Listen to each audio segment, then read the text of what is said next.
ఇందాక మనం హామన్ చదివామే. ఈ హామన్ అనే వ్యక్తి ఏం చేస్తాడు తెలుసా? ఈ యూదుల మీద వాళ్ళు తప్పు చేయరు, కానీ వారి మీద నిందలు మోపుతూ ఉంటాడు. ఆ అపవాది వాడు ఉన్నాడు చూసావా, వాడు కూడా ఏం చేస్తాడు? మన మీద నిందలు మోపుతూ ఉంటాడు. కానీ ఈ నిందలు మోపినప్పుడు ఇవన్నీ రాజు చెంతకి వెళ్ళినప్పుడు రాజు ఏమనుకుంటాడండి? ఎంతో దుష్టులను మనం బ్రతకనివ్వకూడదు, వీళ్ళు మన రాజ్యంలో ఉండనివ్వకూడదు, ఎలా అయినా సరే వాళ్ళని చంపేయాలనుకుంటాడు కదా. అదే అనుకున్నాడు ఆయన కూడా. ఎవరు? రాజు. అనుకున్నప్పుడు ఇక్కడ ఎమ్మటే ఈ మర్దుకై వచ్చి ఎస్తేరుతో మాట్లాడినప్పుడు ఎస్తేరు ఎమ్మటే తన మొదటి జీవితాన్ని జ్ఞాపకం చేసుకొని దేవుని ప్రజల కొరకు తన ప్రాణాలకు తెగించి ముందుకు వచ్చింది. ఏం చేసింది అంటే, ఇందుకు మనం ఎన్ని అధ్యాయంలో ఉన్నాము? 5వ అధ్యాయంలో ఉన్నాం. ఇక్కడ ఏముండిద్ది అంటే, రాజు దగ్గరికి వెళ్ళి ఏమే రాజుగారితో మాట్లాడాలి. అవునా?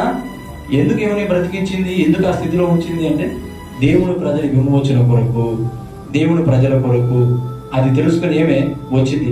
రాగానే ఎమ్మటే రాజుగారి దగ్గరికి ఏమి వెళ్ళదు.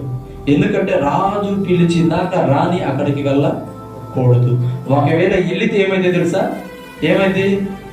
ఫస్ట్ ఒక రాణి వెళ్ళిపోయింది కదా, అలాగనే ఈ రాణి కూడా వెళ్ళిపోయింది. ఏంటిది? మొట్టమొదట రాణి ఏ విధంగా త్రోసివేయబడిందో ఈ రాణిని కూడా చంపేస్తారు. ఏ రాణి? ఎస్తేరు రాణిని చంపేస్తారు. అయితే చచ్చినా పర్వాలేదు, ఏంటిది?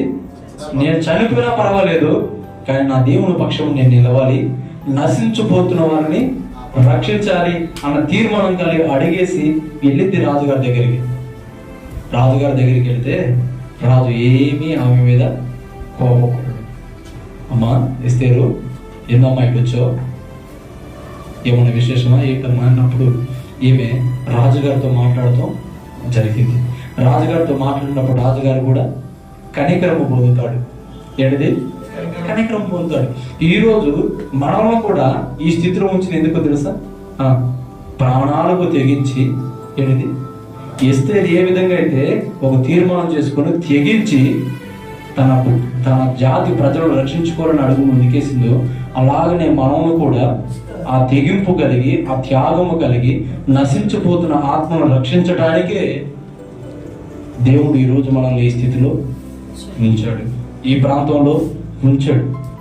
ఎవరెవరు ఏ పనులు చేస్తున్నారో నాకు తెలియదు, కానీ నీవున్న ఆ పని దగ్గర, నువ్వు చేస్తున్న ఆ ఇంట్లో, లేదు నువ్వు చేస్తున్న ఆ షాపులో నశించిపోతున్న వ్యక్తులు లేరా? అక్కడ ఎందుకున్నావు? అక్కడ ఎందుకున్నారు అనుకుంటున్నారు? ఎందుకే ఉందయ్యా, కాస్త పని చేసి 4 రూపాయలు వెనకేసుకోవడానికి ఉన్నావు అనుకుంటున్నారా? లేదు. ఆ స్థితిలో నిన్ను ఎందుకు ఉంచాడు తెలుసా? ఆ ఇంటికి ఎందుకు పంపిస్తున్నాడు తెలుసా? ఆ షాపులో ఆ ఓనర్ కింద నిన్ను ఎందుకు ఉంచాడు తెలుసా? ఆ వ్యక్తికి నువ్వు సువార్త చెప్పాలని వచ్చాడు. హల్లెలూయా. దాన్ని మర్చిపోయి మనం ఫస్ట్ మొత్తు చెప్పుకున్నాం, మద్యం అనే మొత్తు, ధనం అనే మొత్తులో పడిపోయి దైవాన్ని కూడా మర్చిపోతున్నారు. ఏంటిది? ధనం అనే మొత్తులో పడిపోయి దైవము నీ పట్ల ఇటువంటి ప్రణాళిక కలిగి ఉందో దాన్ని కూడా మర్చిపోతున్నారు చాలా మంది. అర్థమైందా? ఇక్కడ ఈ 5వ అధ్యాయంలో మనం ఏం చూడగలుగుతామంటే, రాణి అని ఎస్తేరు తన జాతి ప్రజల రక్షణ కొరకు ప్రాణాలకు తెగించి రాజు ఎదుటికి వెళ్ళింది. అపజయం వచ్చిందా? అక్కడ వచ్చిందా? రాలా. ఇప్పుడు మనం ఎన్ని సంగతులు చెప్పుకున్నాం? 5 సంగతులు చెప్పుకున్నాం కదా. ఈ 4 మీరు కలిగి ఉండి దేవుని పని చేయడానికి అడుగు ముందుకేస్తే అపజయం వచ్చిందా? రానేరా. తప్పకుండా దేవుడు మిమ్మల్ని కూడా వాడుకొని ఆనాడు ఎస్తేరు ఏ రీతిగా తన జాతి ప్రజలను రక్షించుకుందో, నీవున్న ప్రాంతంలో నీ ఇరుగు పొరుగు వారిని, నీ బంధువుల్ని, నీ స్నేహితుల్ని దేవుడు నీవే రక్షించడానికి మీకు తప్పకుండా కృప చూపిస్తాడు.